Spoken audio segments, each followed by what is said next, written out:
r/NoSleep. Posted by u/withbite. I needed to know the truth about the abandoned underground station on Devil's Lane. You could say that being caught up in this nightmare was a family tradition. My grandfather was a soldier in London in the years following the end of World War II. He had been too young to fight in the war itself but had joined up as soon as he could, propelled by a spirit of patriotism that had been burning inside him while the conflict raged. As a serving soldier he saw a side to the city which the government had kept out of the newspapers: the beggars in the streets, the looting driven by poverty and hunger, and the outbreaks of violence between former soldiers who had returned home from war to find a society in which they no longer fitted. In the diary he kept, which I am using for this account, he wrote of being out on patrol and encountering grown men standing on street corners openly weeping. The patrols, which were carried out in addition to ones by the police to try and maintain order, took him into some of the darkest corners of the city. He was armed, but the rifle he held was one which he had never fired in anger. And the soldiers he was on patrol with, were either very inexperienced like him, or older veterans. These were bitter men, he wrote, quick to anger and even quicker to judge. He described witnessing what was basically the summary execution of looters when his patrol disturbed a gang robbing a warehouse storing tinned goods. Shot in the head for a can of beans, as he put it. Terrible though these things were, they were overshadowed by the horrifying experience which my grandfather had in the December of 1947. His patrol was making its way through the city of London, the aspect of the metropolis known as a home of business and lawyers. Fine buildings stood on well-lit streets while, minutes away, the poor huddled together in stinking back alleys. A message came through on the radio that a body had been found near their route and that they were to divert and take care of it. My grandfather's spirits sank as the officer passed on the order. To find a corpse on a London street in broad daylight was no longer a rare occurrence. It could, he knew, have been a murder victim, but it was as likely to have been hunger and cold which had been the killer of this poor soul. And it was the job of my grandfather and his fellow soldiers to remove the body. There would be no investigation, no burial. A pocket full of stones and the river's embrace were to be this corpse's fate, as it had been so many others. They turned off the main thoroughfare along which they had been patrolling, and entered a warren of small, cobbled streets. These were ways little tread. The streets still bore names handed down to them hundreds of years before: Miser's Lane, Redemption Way, Sinner's Alley. The town fathers in those days had been God-fearing and gin-loving in equal measure. Even though it was just past noon, the lane they next entered was cast into shade by the buildings on either side. A small sign hanging from the wall proclaimed this to be Devil's Lane. It was here the body was meant to be. But even though the officer made the march up and down it twice, there was no sign of anything. Then one of the men called out, "Sir." The officer headed over to where the man was standing, next to a steel fence covering an open doorway set into the wall of one of the buildings. Faded lettering next the doorway read, "London Underground." Although he had never heard of it, my grandfather knew that this must once have been a station on the underground rail network which crisscrossed the capital. During the war it had become a nightly sheltering place for Londoners from the falling bombs and was now once again busy with rattling carriages and cough-racked commuters. Some of the underground stations had not reopened though, whether because the routes were no longer needed or the money was not there to bring them back into service. The entrance around which the patrol gathered led, it appeared, to one such now abandoned station. This would not usually be something of interest. However, the steel fence had clearly been cut open. Someone had broken in. One of the older soldiers lit up a cigarette and said, "The body we were sent to find is the culprit here." Another of the old troopers nodded. "He will have wanted to get home for his tea before it went cold." "Colder even than he is," the first soldier added. At this they all laughed. "No smoking on duty," the officer said. Scowling, the old soldier stubbed out his cigarette with his fingertips and put it back in his pocket for later. "Now," the officer said, "we need to check if there is anyone inside that station who is up to no good." Then he looked at my grandfather. "You man," he said. "You can do it." Reluctantly, wondering not for the first time why he hadn't got a boring, safe job in a factory like his friends, my grandfather pulled open the steel fence where it had been cut and squeezed through the gap. As he entered the darkness waiting on the other side of doorway, he heard the officer ordering the men to move on. "Great," he thought, "they aren't even going to wait for me." Sighing, he began to descend the steep, winding steps which would take him to the station platform. He flicked on his cigarette lighter to prevent himself stumbling and falling into the carefully constructed abyss. The air was stale and the flame flickered, not liking the old oxygen it was being fed. Green tiles lined the walls of the narrow passageway, and he paused at posters advertising indigestion powders and whiskey before continuing down and emerging onto the platform. It was utterly deserted, and he cursed his officer and the entire damn army for sending him on this fool's errand. He turned, ready to head back, when he heard a snap. "Who's there?" He called out and lifted his rifle. It was then he saw there was a figure crouching on the tracks. It was shrouded in darkness and crouching over something. My grandfather could not make out what. His guts tightening with apprehension, he stepped closer to the edge of the platform and held the lighter high, revealing the figure was a man, crouched over a body, one from which the flesh had been stripped, leaving only bone, which the man was methodically snapping in half and licking at the marrow inside. So preoccupied was he with his feast, he did not notice my grandfather stumbling away, too horrified, too appalled to do anything but flee. My grandfather ran back up the steps, his skin now slick with ice-cold sweat, until he finally clawed his way out of the cut in the steel fence and found himself back in Devil's Lane. There was no sign of his comrades. That night he deserted. He did not return to his barracks. Instead, he went to the cramped house where his wife and infant son lived and told them to pack and hurry about it. Then they caught a train north. There was no destination in mind for my grandfather, only away. As far as he could get from the hideous sight he had witnessed.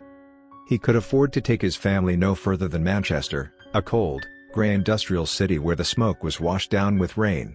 He found work as a laborer and never spoke to his wife or his growing son about what had happened. He made this record though, the one I now hold.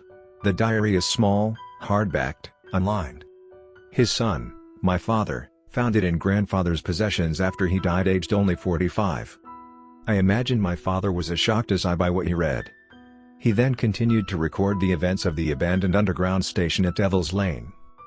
It was August 1969 and my father had returned to London, drawn by a morbid fascination with the description of what happened 22 years before. He found a city that was in the spotlight as a playground for the rich and fashionable. A city also where many lives were blighted by poverty and discrimination.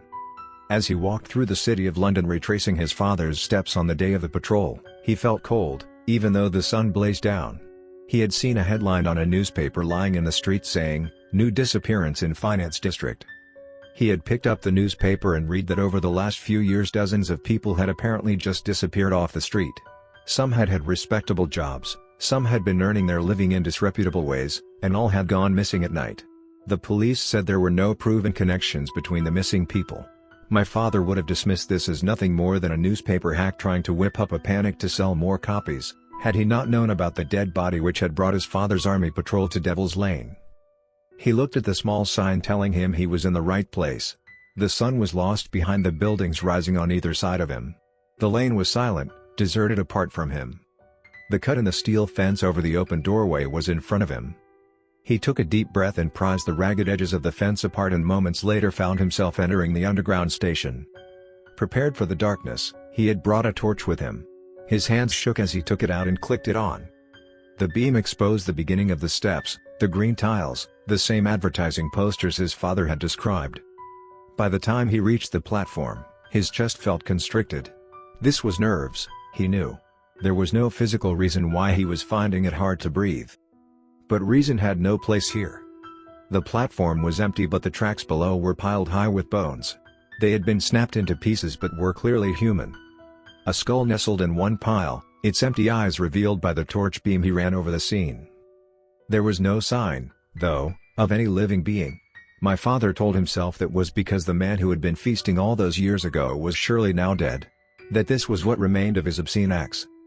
My father started to retrace his way. Now he had seen the truth for himself, he wanted simply to get the hell out of there.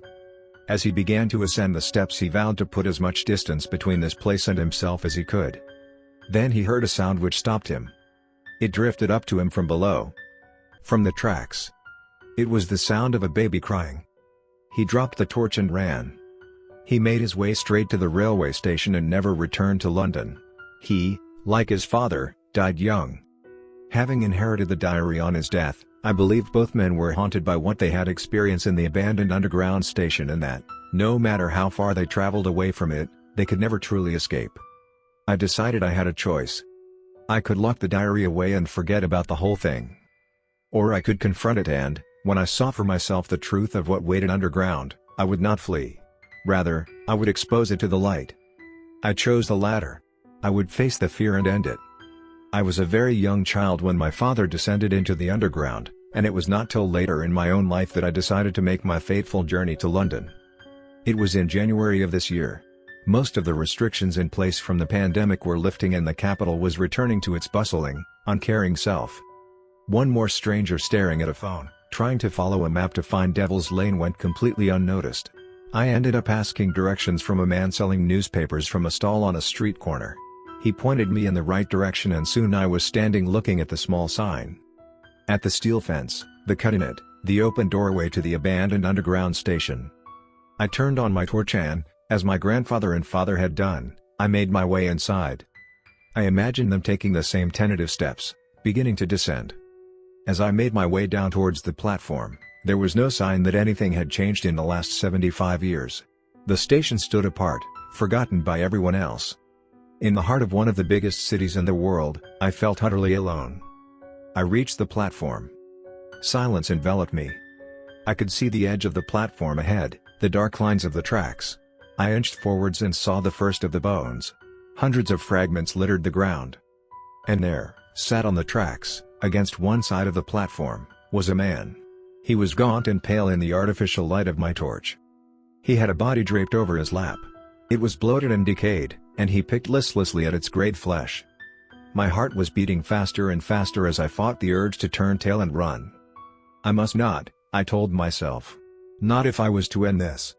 So, I stood there as fear pulsed through me, as I learnt what terror meant.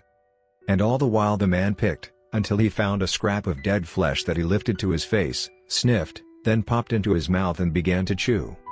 His teeth worked their way through the meat and then he said, "I am disgusting. Revolting."